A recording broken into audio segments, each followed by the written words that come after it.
You are looking at a live view of the Falcon Heavy.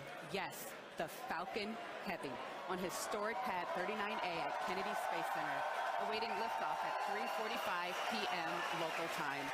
Welcome to our live launch webcast. My name is Lauren Lyons. I'm an engineer in our flight reliability department here at SpaceX, and I am so excited to be here with you today, along with my co-hosts, bringing you coverage of the first ever test flight of Falcon Heavy. At liftoff, Falcon Heavy is going to be the world's most powerful operational rocket by a factor of 2. And today is the day that we attempt to demonstrate that power. And because it is a test flight, there is no satellite customer on board the vehicle today, but the fairing is not empty. We do have some very interesting payloads going up on this flight that we'll talk about later on in the webcast. We'll also walk you through the mission profile because this ain't your typical Falcon launch. We've got 28 engines, 3 boosters, 3 separation events, 3 landing attempts, and there's going to be a lot of activity happening all at once. So this test flight is bound to be exciting one way or another. All right, we've got a ton to walk you through today, so let's get going. Hi, I'm Michael Hammersley, a materials engineer in the avionics department. We're very excited. I'm sure you can hear it. To my right, we have a live view of Falcon Heavy on the pad at Kennedy Space Center.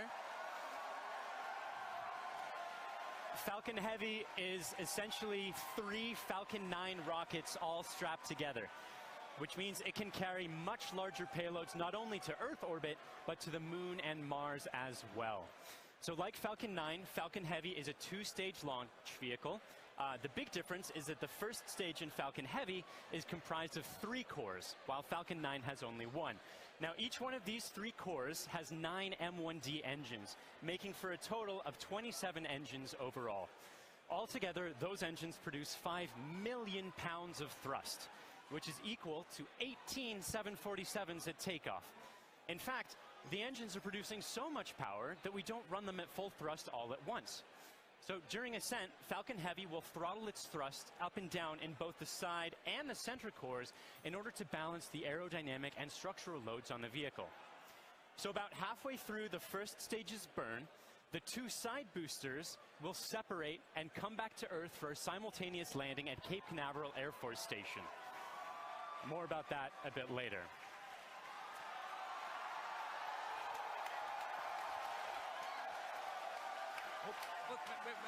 Wait. At that point, the mission proceeds very much like a standard Falcon 9 flight. The center core will keep on firing for another minute to burn all of its fuel, and it will perform a standard stage separation from the second stage on top. This second stage, with the fairing right at the very top there, the second stage is exactly the same as any other Falcon 9 flight, except we've loaded a bit more helium onto it this time. Now, that second stage will be sending our payload way out into a Mars-crossing orbit, which we'll also get into a bit later.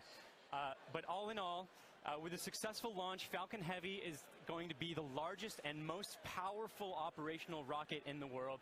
We're very excited to be launching it today. Let's check in on exactly how it's doing. Good afternoon. I'm John Innsbrucker, the Falcon Principal Integration Engineer at SpaceX. We're currently at T-minus 17 minutes, 40 seconds and counting down. The good news is that all systems are go for launch. We're working no problems with the SpaceX test flight of the Falcon Heavy launch vehicle. Now, we're currently loading propellant on all 3 first stage boosters, and we began loading a couple minutes ago on the second stage LOX tank. Now, this is the same method that we use on the single-core Falcon 9. It just scaled to handle 3 first-stage boosters. Now we're loading liquid oxygen and kerosene.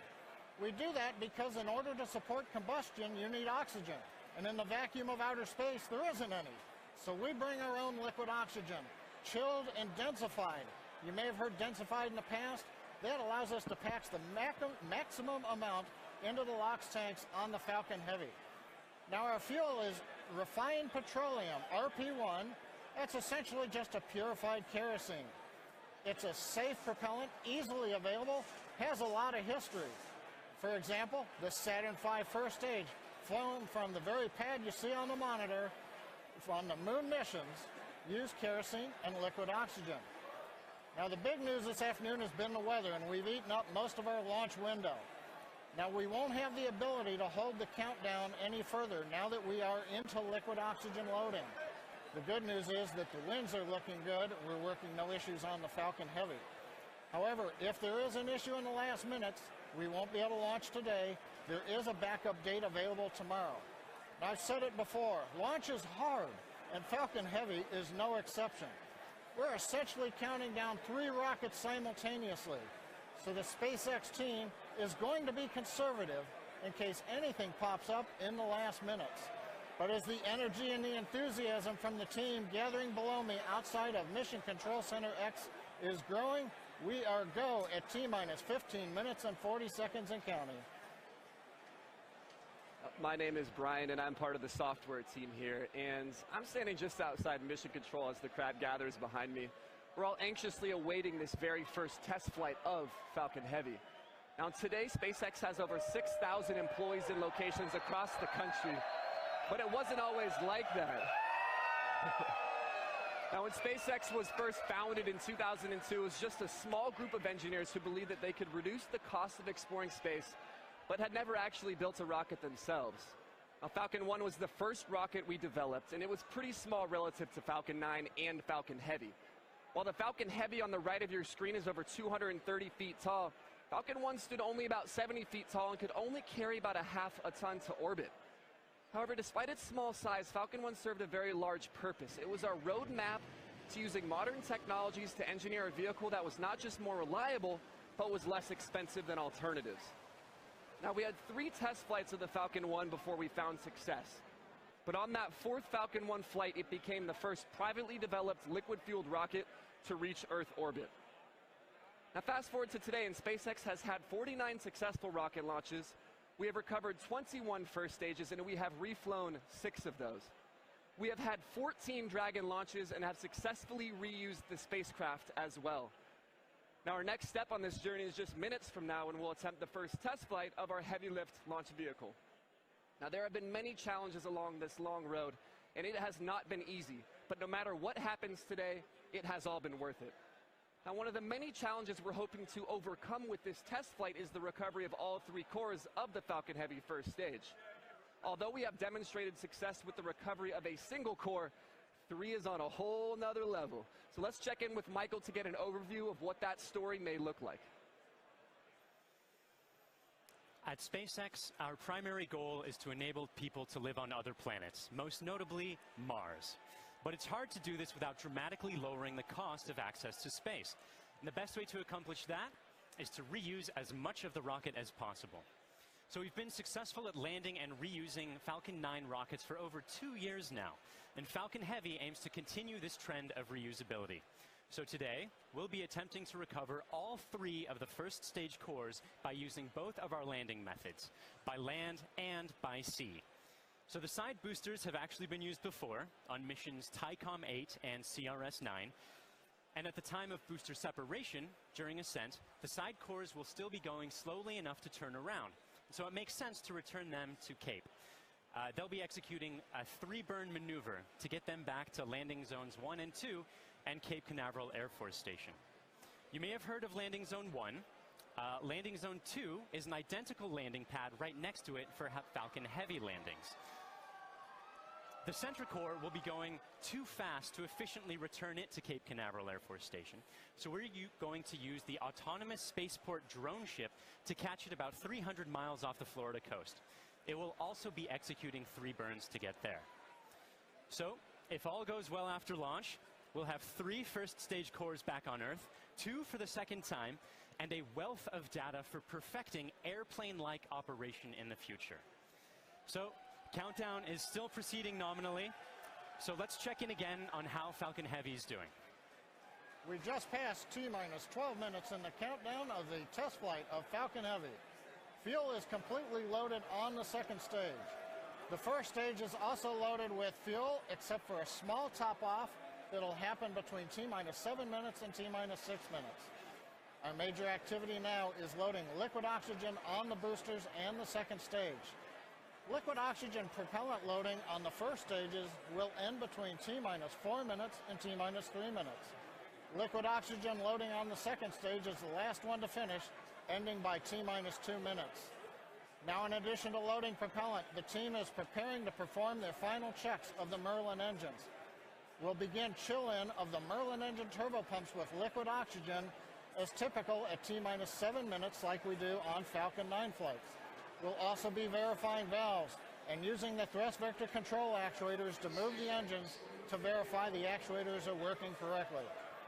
As we get to T-minus 4 minutes, the clamp on the top of the strung back will open. You can see it just behind the Falcon Heavy. That entire structure will move about 1.5 degrees away from the rocket. At liftoff, it will move the rest of the way to clear Falcon Heavy, just like Falcon 9 flights. At the T-minus 1 minute mark, the flight computers will go into startup mode. They'll be controlling the countdown on the Falcon Heavy. What's different in this flight, engine ignition will begin at T-minus 5 seconds on the 2 side boosters, followed 2 seconds later by the center core. Now we're continuing to watch the weather, making sure that the ground liftoff winds don't exceed the maximum, but they're looking good right now. We continue monitoring the upper altitude winds as reported by the balloons. But right now, at T-minus 10 minutes and 10 seconds and counting, the Falcon Heavy test flight is go. Because the first flight of Falcon Heavy is a test mission, we do not have a customer spacecraft on board today. Instead, we put something a little special with SpaceX inside the fairing. Now, more often than not, on the first flight of a new rocket, engineers will choose to fly a mass simulator, which is basically a heavy object of some sort to simulate the dynamics of flying a payload, but with little consequence if the mission doesn't work out exactly as planned. And as many of you already know, we have opted to have a little fun with our mass simulator. Stacked inside the fairing is Elon's cherry red Tesla Roadster, and inside of it, a passenger. His name is Starman, but don't worry, he's not human. But he is donning the SpaceX-designed spacesuit that our human astronauts will be wearing on Crew Dragon. And if all goes well today, we hope to get some live views of it as it makes its way into space. Now, in addition to the Roadster, you might also catch a glimpse of a smaller passenger, which is a tiny little Hot Wheel Roadster carrying a tiny little Starman, which is a little Easter egg for today's mission, so keep your eyes peeled for that. But those are not the only payloads we're flying today. Secured inside the Roadster is another really special passenger called an ARC. An ARC is a 5D laser optical quartz storage device, which is essentially a high-tech, high-data storage unit that can survive in the harsh environment of space. It's built by the ARC Mission Foundation, which is an organization whose purpose is to store libraries of human knowledge and data on these devices and send them off into space with interplanetary travelers, thus preserving human achievements well beyond Earth. On the ARC that's being launched today, the Foundation has stored Isaac Asimov's classic sci-fi series, The Foundation Trilogy, which was the original inspiration for the ARC mission. And given that making humanity a multiplanetary species is the core purpose of SpaceX, launching an ARC on this mission just seemed fitting. And last but certainly not least, a little something special for our hardworking SpaceX team. Mounted on the payload attach fitting, which is the structure that holds the Roadster onto the second stage, there's a plaque on which the names of over 6,000 of our SpaceX employees are engraved. The work that goes into designing, building, testing, and launching a vehicle of this sort is no small feat. And we are super excited to be a part of the Roadster's billion-year journey through the solar system. As Lauren just mentioned, if all goes well today, Falcon Heavy will put the Roadster on board into an Earth-Mars orbit around the sun on a journey that could last for 1 billion years. Now, on a universal scale, this means that the Roadster will be tracing the shape of an ellipse with the sun at one of its fixed points, or one of its foci. Now, we call this heliocentric because it is sun-centered. The outermost distance on that same ellipse will intersect the path that Mars takes while it is on its own journey around the sun. That's quite far away. That will reach a maximum distance from Earth of over 400 million kilometers. In Earth terms, that's about the same as a trip around the equator 10,000 times. During its journey, the Roadster will also reach a maximum velocity of nearly 40,000 kilometers per hour, or about 20 times faster than a speeding bullet. Now, as we said, it should stay up in orbit around the sun for about 1 billion years, and it's a very long, exciting road ahead, and we are thrilled to be able to take the first steps on that journey just 5 minutes from now.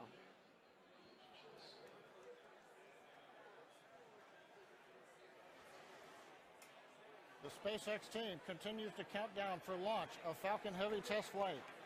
Now, once we light the engines, Falcon Heavy will check the power on all 27 Merlin engines, a critical period in the go-no-go for launch.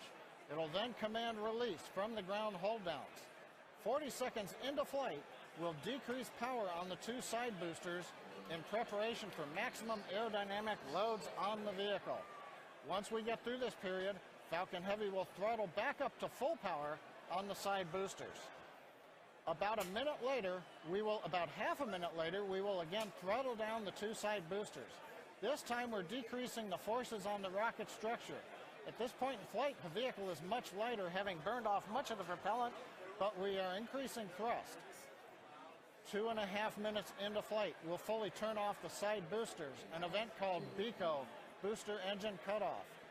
At this point, the pneumatic separation system on the center core will unlock the two side boosters and push them away.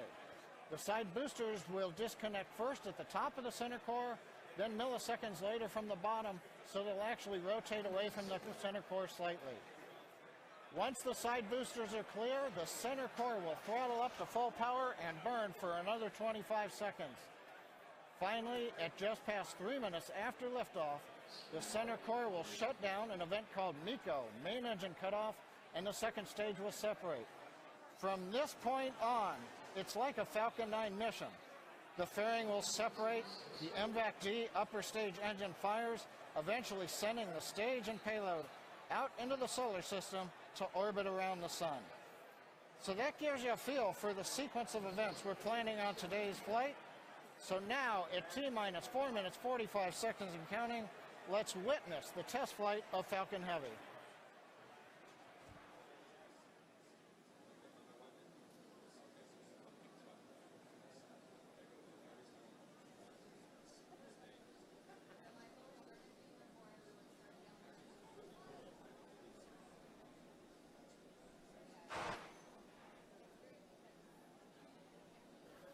MVAC and A1D fuel bleed has started.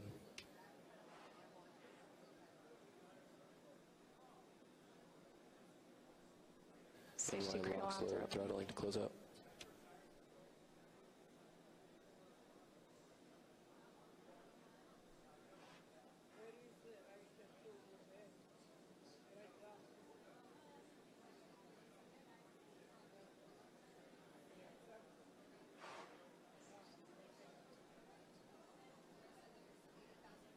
NY lock sled complete.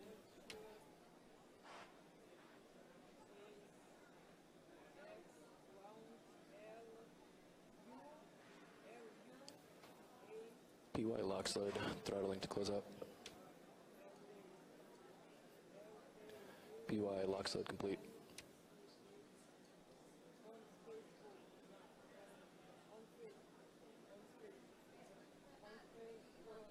Stage 2 TVC motions nominal.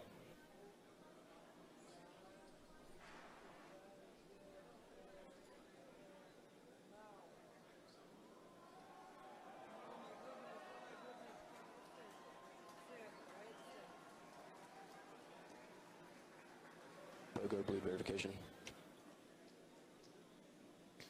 Center core lock sled complete. Strombeck lower has ended. Strombeck's at 88.2 degrees.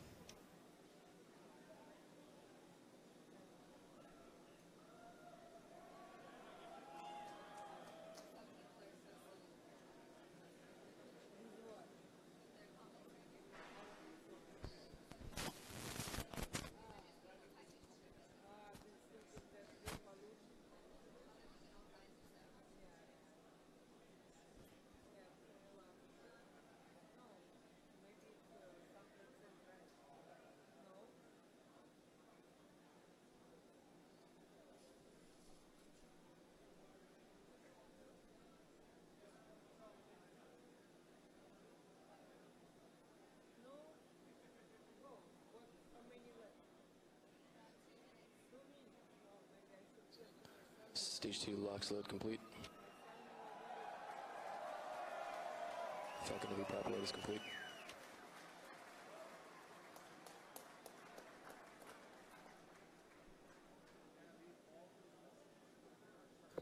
Falcon Heavy is on internal power.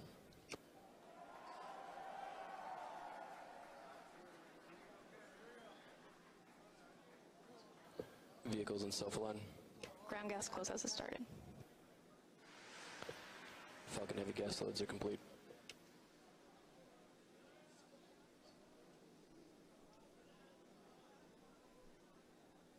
M1D fuel bleed complete.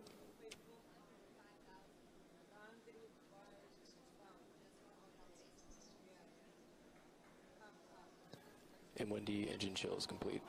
AFTS is ready for launch. Ground gas closeouts are complete. Falcon Heavy is in startup.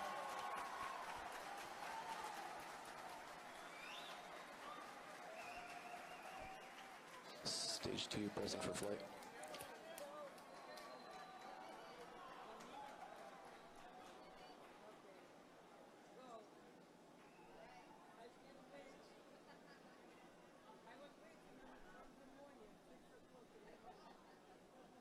T-minus 30 seconds. Launch director on countdown 1. SpaceX, Falcon Heavy, go for launch. Falcon Heavy is configured for flight. T-minus 15, standby for terminal count. 10, 9, 8. Side booster ignition. 6, 5, 4, 3, 2, 1, 0. Ignition.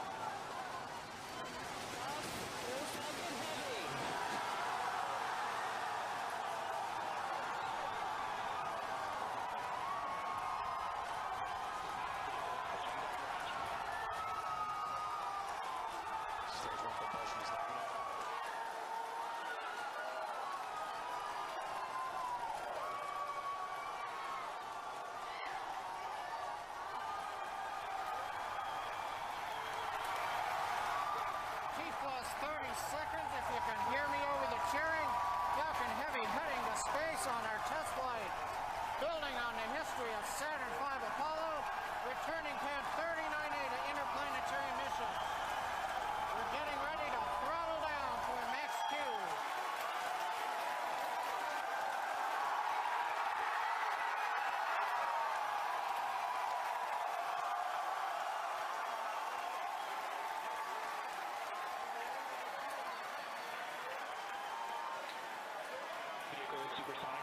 You've heard the call out. Vehicle is supersonic.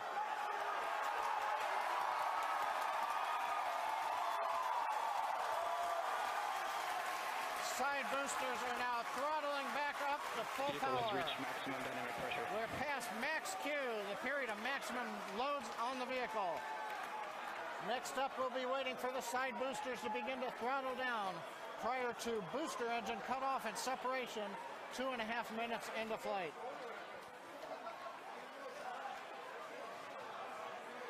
GNC trajectory looks good on the Falcon Heavy.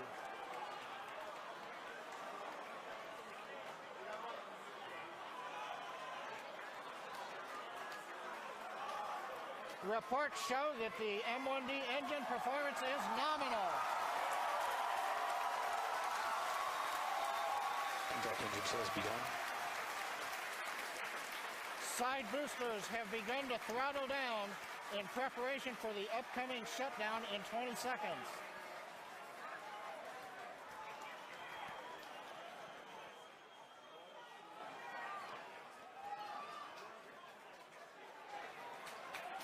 Major event coming up with side booster shutdown and separation.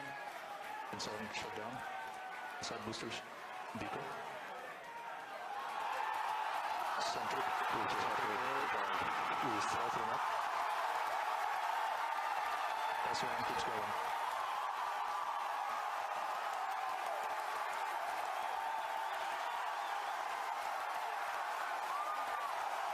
Still booster or boost box started.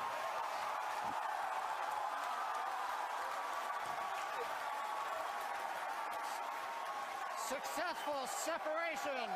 We're coming up on MECO and shutdown. Stay set. Separation confirmed. Event recognition. This big burn looks good on side boosters. Spectrum startup.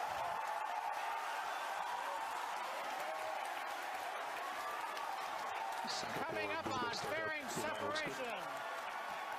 Center core side engines on power, also look good.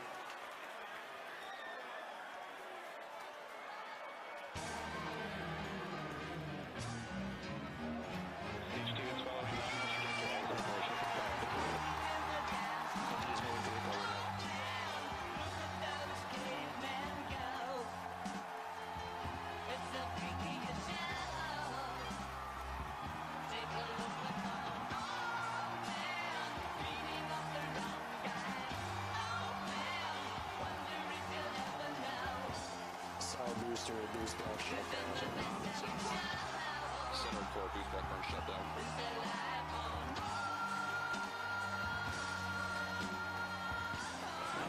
Acquisition of signal.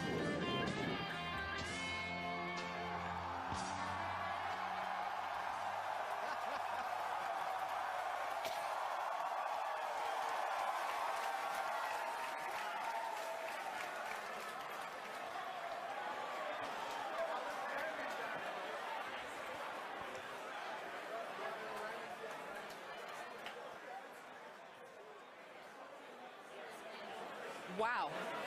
Wow. Did you guys see that? That was awesome. That's the only thing I can really that was say right now. absolutely wild. Absolutely wild. Wow. I got nothing else. Oh, man. Recapping all the great things that you just saw there. Successful liftoff from the pad, successful stage separation. But before that, successful booster separation. You can see stage one. The two side boosters, pardon me, you can see the center core, and you can see MVAC lit up. Oh my gosh. Then the beautiful shots of Starman chilling in the Tesla Roadster. Just absolutely incredible. On your screen at the moment, you've got a few things happening. On the upper right, you've got MVAC-D continuing its burn. On the upper left, you have the center core headed back towards the autonomous spaceport drone ship. And in the two bottom screens, you've got the side boosters headed back towards Cape Canaveral Air Force Station, landing zones 1 and 2.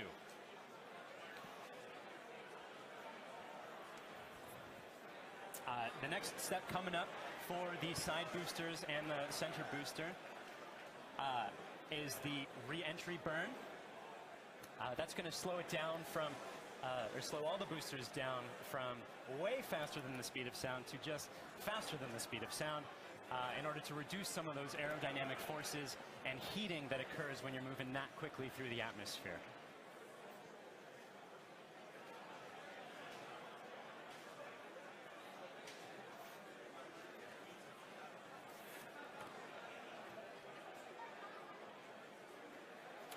And as you can see on your screen, that re-entry burn for those two side boosters has begun.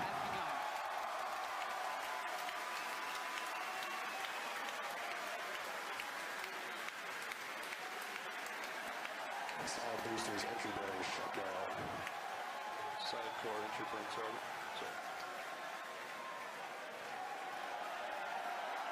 The center core in the upper left of your screen performing its own re-entry burn.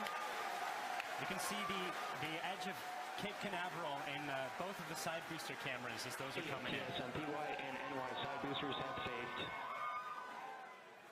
Center core entry burn shutdown. And even though those look very similar, those two boosters views, those are actually representing different boosters. And they're heading towards Earth. They're about to begin their landing burns. We'll hopefully be able to bring you nice footage of that. Both side boosters transonic. And watch for the landing lights deploy at the tail end of that landing burn.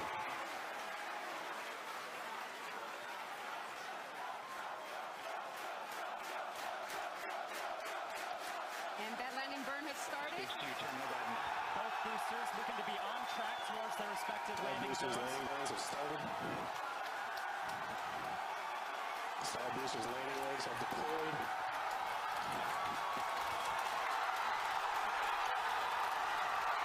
And the Falcons have landed. LZ1, LZ2, both side boosters have touchdown. Landing operators move on to 11 by 1, recovery 1 and recovery 2. Coming up very shortly, the center core will be attempting its landing on the autonomous spaceport drone ship. You may also be hearing the second engine cut off. Check on your screen. Sometimes this footage goes out when it approaches the drone ship and the heavy vibrations make it lose signal. Crossing our fingers, that's not the case right now. Stage 2, nominal parking orbit insertion. So it looks like that landing is happening at the moment. We have lost signal. We're hoping that signal comes back shortly. Oh, man. Yeah, as Michael mentioned earlier with the vibrations of the rocket and how it shakes up the cameras that are on the drone ship, sometimes we do lose signal, or shakes up the antennas. Oh, and we've just gotten confirmation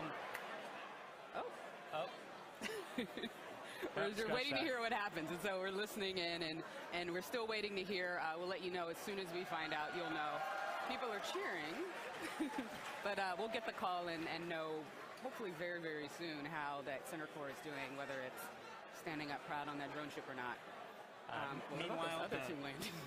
those were absolutely gorgeous. Meanwhile, the second stage is continuing its trajectory towards Mars. It's all looking good there. John Ike, come give us a recap of the full mission. He stands. Well, if you could hear all that cheering, it was an outstanding test flight of the Falcon Heavy.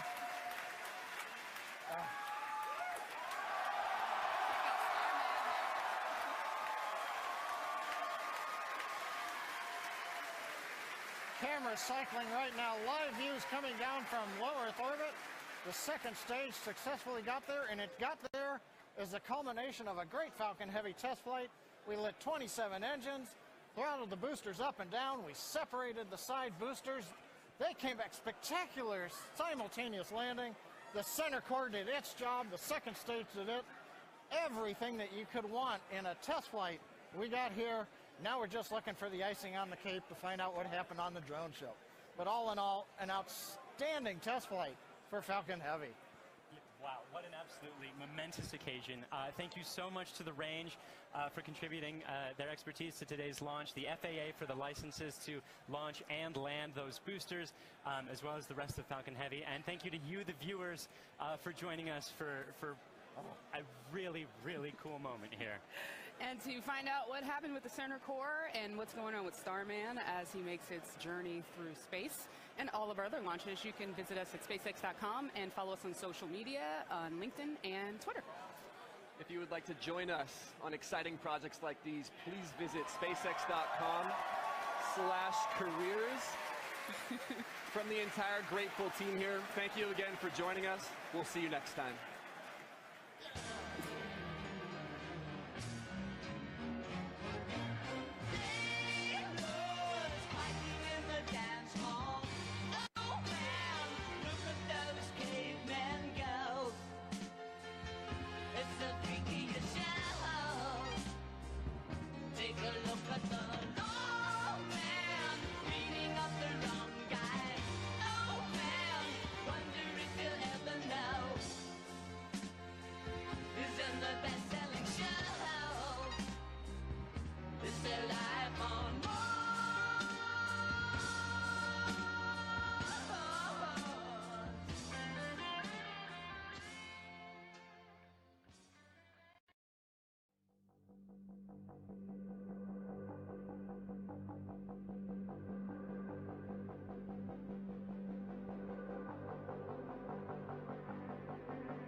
Hi, it's me, Tim Dodd, the Everyday Astronaut. So, you're in Florida and you want to watch a rocket launch live.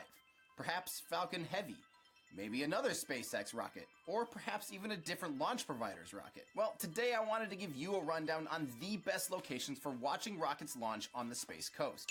We'll show you pictures and videos from each location to help you make the best decision on launch day. I also got tips from people on Twitter to help give you some advice on how to best be prepared. But say you can't make it down to Florida, where can you watch online? I'll let you know the best places for that too. Let's get started. 3, 2, 1, 0, and